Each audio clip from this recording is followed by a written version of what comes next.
పేరు డాక్టర్ ఎర్లగడ్డ గీతా శ్రీకాంత్. ఈ రోజు అంతర్జాతీయ యోగా దినోత్సవం సందర్భంగా ఇక్కడ యోగాంధ్ర 2025 మ్యారథాన్ నడుస్తుంది ఆంధ్రప్రదేశ్ లో.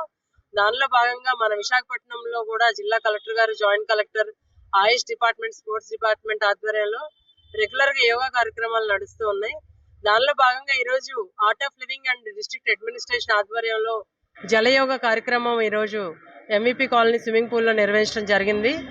ఈ జలయోగ అనేది చాలా కష్టం చేయటం, ముఖ్యంగా ముందు స్విమ్మింగ్ రావాలి తప్పకుండా చేయాలంటే.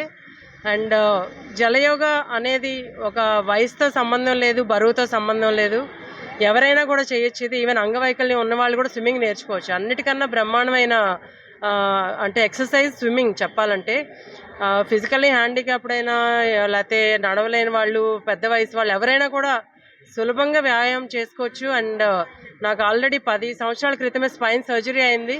ఆల్మోస్ట్ నేను ప్యారలైజ్ అయిపోయి నడవలేని పరిస్థితిలో నాకు స్పైన్ సర్జరీ అయినా కూడా నేను చేయగలుగుతున్నాను. బ్యాక్ పెయిన్స్ ఉన్న వాళ్ళకి కానీ, లేకపోతే ఏదైనా హెల్త్ ఇష్యూస్ ఉన్న వాళ్ళకి కూడా ఈ బ్యాక్ ఫ్లోటింగ్ కానీ స్విమ్మింగ్ చాలా సహకరిస్తుంది బ్యాక్ పెయిన్ తగ్గించడానికి.